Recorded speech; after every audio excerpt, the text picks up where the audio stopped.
The following program is a Town of Colonie television production of the William K. Sanford Town Library.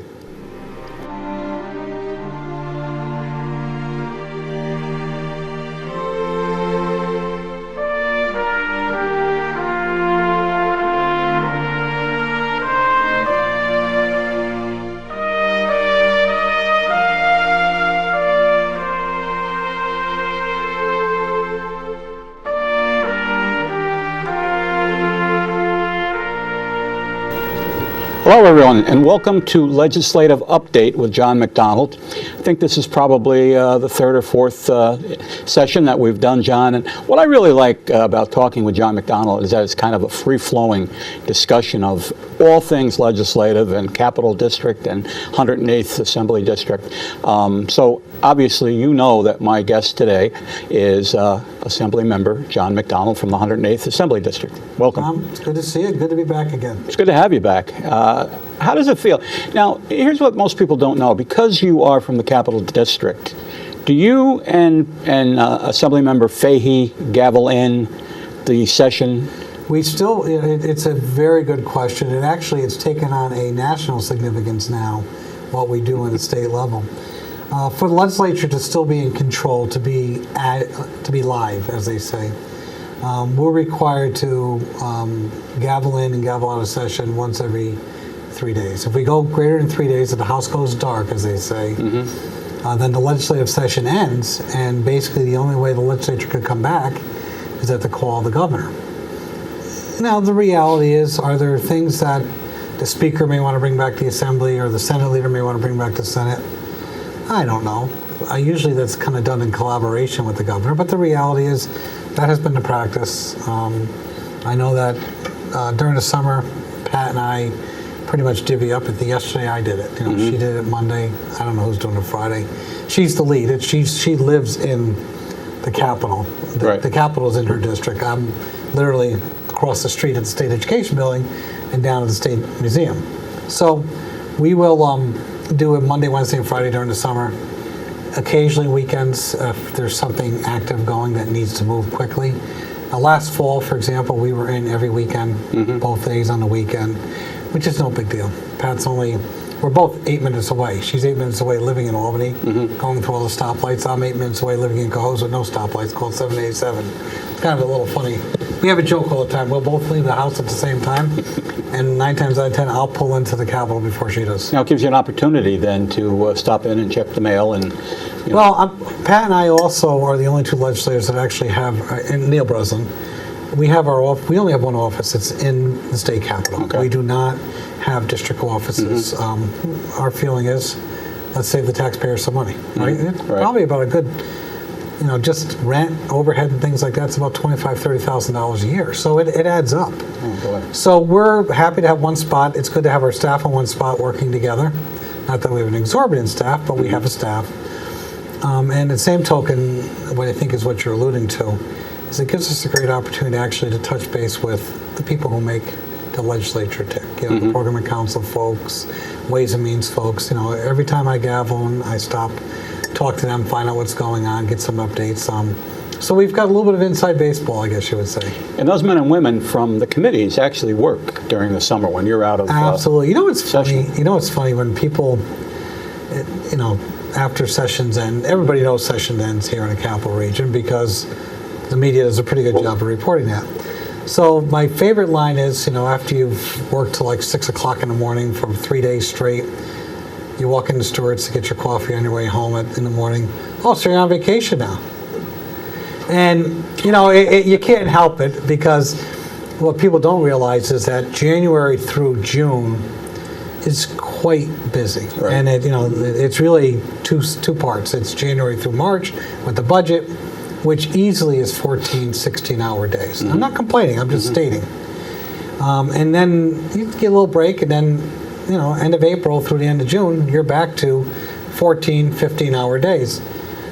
So people say, well, what do you do during the summer? You must be just, hanging out by the pool. And I said, no, I come to my office every day. I'm in Albany every single weekday, and usually on the weekends, one way or the other. We review legislation that is either going to the governor to make sure that his staff knows what our feelings were on the legislation. We also make sure that legislation that may not have moved, we try to work on why. And what I like the most about this time of year is I get to spend a lot more time talking to constituents, to constituent organizations. Even, this morning, county executive called me about some concerns he's had, and we had a good 30-minute conversation on the issues. You don't get that luxury during the legislative session. You just don't have the time. So it's nice to have that ability to do it. And quite honestly, it goes by so quick. It's not even funny. Before you know it, you're back in the legislative session, which starts second week of January. Now, a question that I have is when you are out and about, and that's another thing people don't understand, that your public appearances and the fundraisers and that doesn't stop at all. If anything, it probably increases in the summertime. It's dramatic, and Right. it's great. And it's funny, there are the cynics who like to make their comments, they just show up for ribbon cuttings. Well, no, the reality is the ribbon cuttings are usually the ones that only get the public attention. I get just as much enjoyment. Yeah, it was great.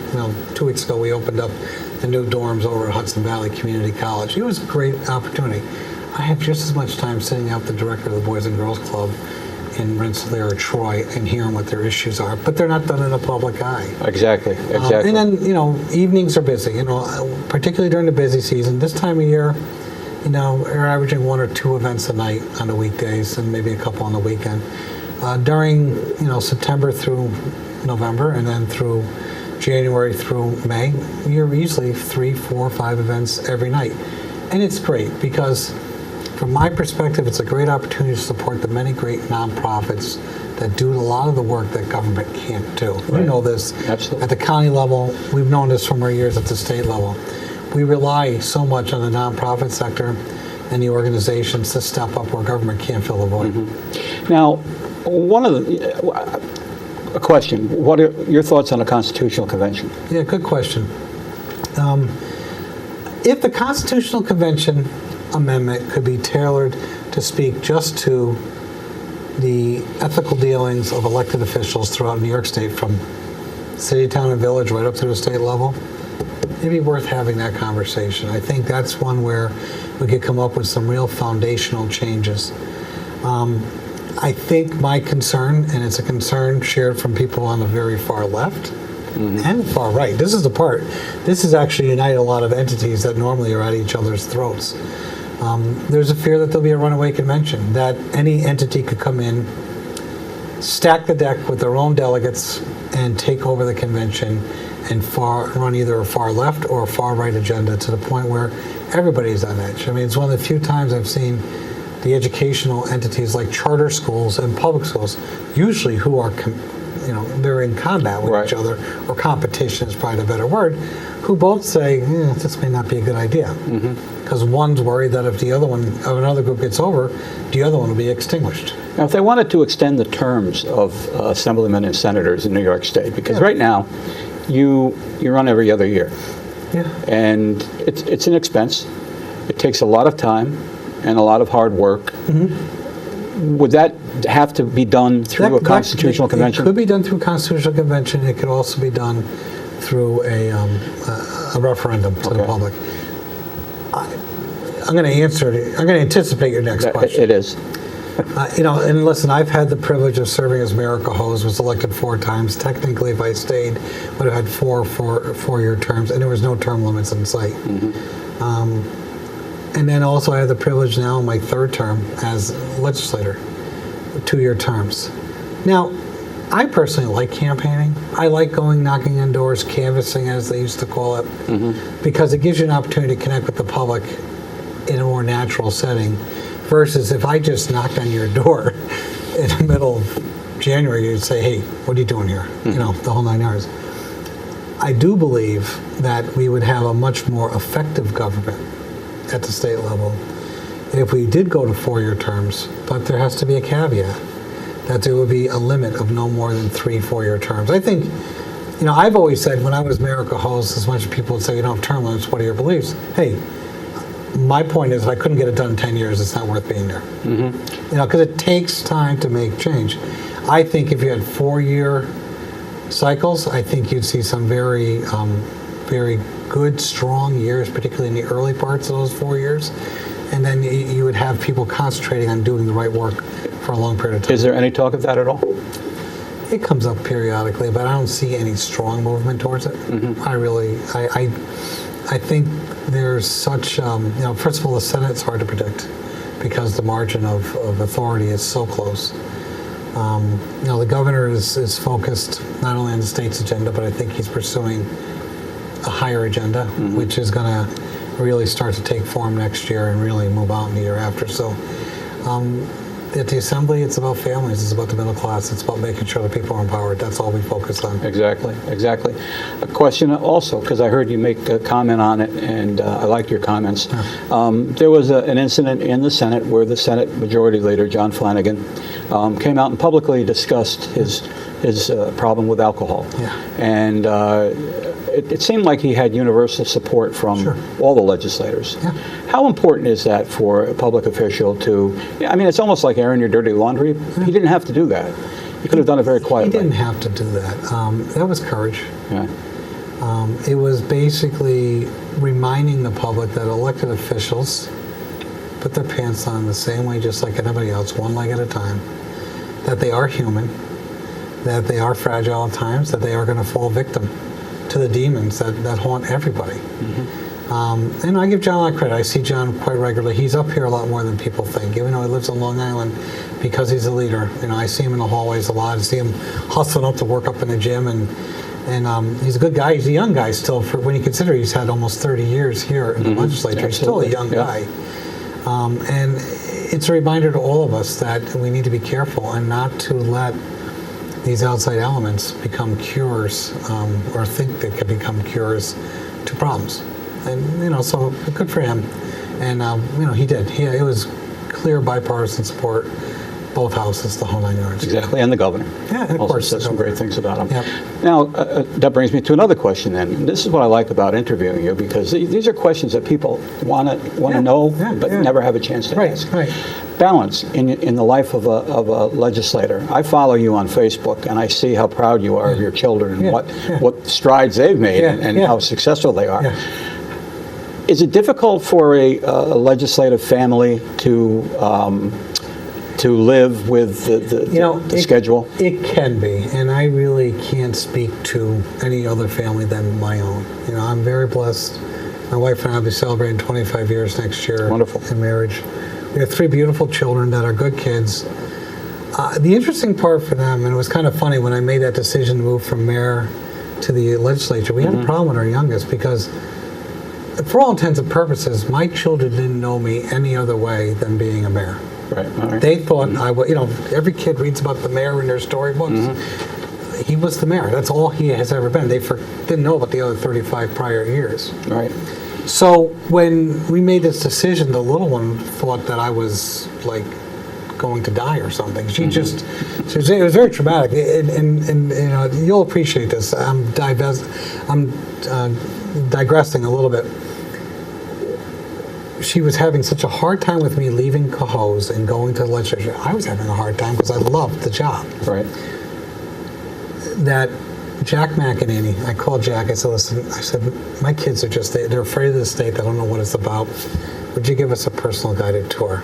And sure as Jack would do, Friday afternoon, 2.5 hours. Well, of course. And that was short. and that didn't cover all the catacombs. But that's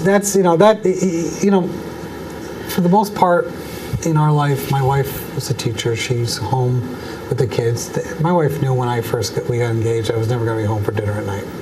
So I've been very fortunate that she's allowed me to live a public life and still run the pharmacy. And my kids, I didn't really force them to come along to anything. Periodically, I'd say something and say, hey guys, you know what, you might like doing this. You want to come? And they pick and choose. Right. But it is kind of funny because my daughter, who's now in 3rd year at Siena, because we're in the capital region, we get a fair amount of media coverage. So, periodically, some of her classmates or dorm mates will say, "Hey, I saw your father on TV." She goes, "Good, I'm glad you see him." But it's in the same token, there's always going to be times when public officials are going to have challenges with their kids. I think I was talking about this with a friend 2 nights ago. I remember it was one that I called him right away when he did it. I remember when Craig Apple had a problem with his Yes. son. And you know what? True to Craig Apple form, he didn't hide it, didn't disguise it. He just said, yep, my son made a mistake. He had a problem, but I still love him. He's my son. And I think all elected officials try to take that approach, and that's the best way to do it. Absolutely, because, as you said, Yeah. put your pants on the same way, your children do the same thing. We're all human. And, it's growing up, adolescence, it's a difficult time to go through for the kids and for the family, as well. It's hard, and nowadays with social media, and you know this as well. We're both on it. You see some people come out with some crazy remarks. People who've been in politics for a while, we get thick-skinned. We understand that people are just sounding off, but children, they're not there yet. Right. And it's kind of interesting. But the good news is when I'm with my kids, whether it's like the soccer games or the basketball games, or I go to school night just like anybody else. I'm there as their dad, not as the elected official. Exactly. It's different. Now, speaking of adolescents and problems that they might have, I just saw something in your hometown where there's a new program in court, Yep. in city court, Yep. that the judge has been. Yep. I think she did a great job by bringing that in. Absolutely. Judge Ackerman, who was appointed about a year and a half ago, has, she had lived in and out of households her whole life. So she actually walked the walk, and now she's talking the talk. And she's recruited individuals to be mentors to a lot of these frequent flyers that go in and out of the court system. It's an enhancement of a system that actually David Soares had started years ago, that David was doing as more of a community accountability board. But this is actually bringing it into the courtroom, which I think is meaningful. And I give Andrea a lot of credit. It's going to be a lot of work. Right. It's not going to be easy. I know many individuals, Mayor Morris being one of them, who's signed up to be a mentor. It sounds easy, but it's not. If you're going to be an appropriate mentor, you need to invest the time. And you also need to be that role model. And that also gives me a plug for the other program that I do every month, which is called Young at Heart here on the Colonie Public Access Television in Colonie and Bethlehem, from the good people at the town of Colonie Public Library. And that is intergenerational activities between young and old. This would be a great opportunity for a senior, a grandparent, to get involved as a mentor for the young people and to give them that type of, the advantage of the knowledge of their lives so that they can help. I always say that, a lot of people, they love to talk about what school they went to. Right. Oh, I went to Keavney, I went to Abraham Lansing's, I went to Albany County. You know what the best school to go to is? The School of Hard Knocks. Oh, yeah. And guess what? Those who have probably gotten either a little gray in the head or maybe don't have much hair left on the head, they graduated from the School of Hard Knocks maybe a couple years ago, and quite frankly, there's a lot to share. Yeah, well, it's just like we always say, if I knew then what I know now, would I have done it any differently? And Absolutely. Absolutely, I would have. Opioids. We're still hearing an awful lot about it. And is there anything in sight that we can look to? Well, what's interesting is that the CDC came out with some reports probably about 3 months ago and basically said that the epidemic will peak in 10 years. Now, people would say, oh my God. And I said, well, it makes sense. It's a generational type thing. And we need to go through this whole process of really trying to find every single way we can make an impact. I characterize the crisis as a 1,000-step journey. And every time we can do this or that or one little thing more, we're just taking another step, but we're not taking all the steps at once. I always put things into 4 buckets. We need to focus on what we can do from an educational standpoint, what we can do from an enforcement standpoint, recognizing, and I've had this conversation with Craig Arable and with Chief Tedesco and Troy, you can't arrest your way out of this. It's just impossible to do because once you bop them down, there's another group filling in really quickly. So it's education, it's enforcement, it's treatment, making sure that people have greater access to treatment than ever before, which has been a big problem. It's probably the most heartbreaking one we hear. And then finally, I don't know if it's called cheering, but it's called encouraging people to live a life in recovery. Part of the biggest challenge, and I guess I'm old enough now to actually have seen the prior crisis. You go back 30 years ago when AIDS was first starting to come into vogue, all right? As a healthcare professional, I looked at those as those individuals had a disease, they needed help, they needed case management. Many people, unfortunately, spent their time trying to focus on how these people contracted the disease. And we're having a little bit of that now with the opioid and heroin addiction. It is only through educating the public that it only takes 3 days of being on a legally prescribed opioid that somebody can become addicted, that people start to open up their eyes a little bit more. It's only by educating the public that 80% of every opioid user becomes a heroin user. And we can start to open up eyes a little bit more. And it's allowed us to actually take steps in a more aggressive format that we never would have before. You've been around a long time, all right? We remember back with the AIDS epidemic, they started to talk about harm reduction methods. And we talked about needle exchanges. Now, you know, dyed-in-the-wool conservatives would never want anything to do with allowing somebody to get a needle to inject a drug. Or free condoms. Right, exactly. But the reality is this. When people are addicted, they are not the person that they once were. And just like some people may have a hard time managing their blood pressure, managing their diabetes, managing their cholesterol, there are people who are going to have a hard time managing their disease called drug addiction. And a lot of times drug addiction and mental health concerns are inextricably tied together. And we know that we've worked so hard just to help reduce the stigma of mental health. Now we're complicating it with drug addiction. We need to get past how people contracted the disease. And we need to focus on how can we provide the proper resources to support them. A lot of people say, well, we don't want to spend money on that. Well, the reality is this. You're spending a lot of money on it now. Right. Why don't we spend some money wisely and get a better return on our investment? Now, as a pharmacist, do you, if somebody brings in a prescription and you think it is not in their best interest to take that medication, will you call the doctor? Absolutely. Or does the doctor's noses get out of joint a lot of times? You know what? I can tell you, and this is, maybe 7-8 years ago it might have been an issue, but I mean, I've been doing pharmacy now for 35 years. Really, when you think about it, I started working at the age of 10, but filling prescriptions for 34 years now.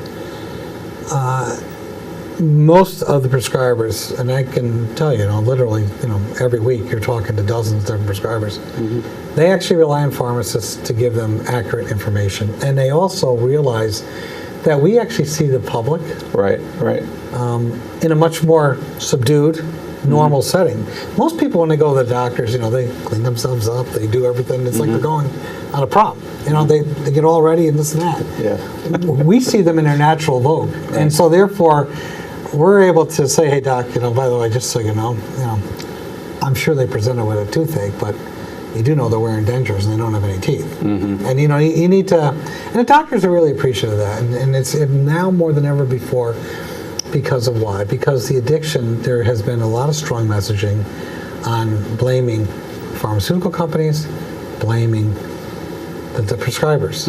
So there is that sensitivity, and we in the legislature a year ago required medical practitioners who have prescriptive authority, whether it's doctors, nurse practitioners, physician assistants, now have to take continuing education, particularly in regards to prescribing controlled substance. So it goes back to my different ways of 1,000 steps. There's another educational step that we took. Now, medical marijuana, looks like we're going toward legalization of marijuana at some point, I would think. Seems like we're taking baby steps toward that. Maybe not. However, is it a viable alternative to the opiates as far as pain management is concerned? I've had many patients who literally will get any prescribed opioid on their insurance plan say that, quite honestly, I wish I could just get medical marijuana all the time because it actually addresses my concerns and I don't have to worry about the addiction. But it's costly, right? I mean, it is costly now because the rollout has not been as smooth as the first couple of years. Rollout has been slow. Hasn't really opened up a lot of great demand for the product because, as you know, with demand, you'll see competition with price. The Department of Health now, the governor, have been very supportive of expanding it a little bit more. They're doing it conservatively, which I respect. And I'll be the first to tell you, I'm not a fan of recreational legalization. Only because I, through my professional life, have seen people become addicted to a lot of different things. Right. And therefore, why throw another one in the mix? That being said, I was a co-sponsor of the bill for medical marijuana because why? Because you would have a specific item in a specific dose dispensed in a tightly controlled system where it was controlled, where patients were getting the needed relief, but were not getting inconsistent or inadequate supply. You know, your drug dealer on the street, the heroin person, the pot person, whoever it may be, they don't follow the FDA good manufacturing practices. Right. And they didn't go to pharmacy school to learn how to make prescription drugs or how to make the drugs that they sell. They're bad actors. They're only there for their own personal greed and motivation. And one of the biggest problems and why we're seeing such a spike in these deaths, particularly in our young folks when it comes to heroin. In our older folks, it's with opioids. It's a whole nother show about that. But with our young folks, the supply of heroin is inconsistent. It's laced now more than ever before with fentanyl, which is extremely potent opioid, Right. and also carfentanil, which is what they use to actually silence and put elephants under. So we got to hold these bad actors accountable in that aspect, and that's one of the components of enforcement that we talk about here in the state level. You know, George Amador, my friend, has it in the Senate. I'm pushing it in the Assembly, Lurie's law, because I do believe that if an individual purposely sells a drug at a concoction that is going to kill them, then they should be held to a higher standard called homicide. Yeah. It's a tough sell in my house in the Assembly, to be honest with you, because they don't like to incarcerate anybody. Right. But the reality is we need to be stronger. Now the good news is the feds already have that authority, and that is happening. But it'd be ideal to give the Attorney General or our district attorneys the ability to do that as well. I was at a conference, I guess it was. Well, I just want to put a plug in for a county executive also. He is now the chair of the. He's a national chair of the County Executives of America's opioid task force, along with Rashawn, who is the county executive from Prince George's County in Maryland. And Dan started a great program here in Albany County Certainly with did. the independent pharmacies. We talked about it a lot, and a lot to his credit, he said, let's do it. And basically, he's provide these mail-away envelopes for people to put their controlled substance in, ship them away to be environmentally disposed of. More importantly, it's sending a strong message. Get the medication out of the households. Get them out of the medicine cabinet, out of the households, off the streets. Let's make our community safer. And that's Dan McCoy, one of the first in the state. Yeah, I know that he has a great passion to see that this problem be eradicated, and you know I think he's doing everything as well as you are, We all are. to see that it gets done. John, we're just about out of time, and I can't believe we could have talked for another 2 hours. And This is the beauty of no agenda. Exactly. Free-flowing. Free-flowing and talking about things that people are concerned about, you know, more than budget and, you know, whatever else there is, you know, some things that really hit home to people. I want to thank you, and I'm sure that we'll be back again soon for more of a legislative update with Assemblymember John McDonald from the 108th Assembly District. Join us next time.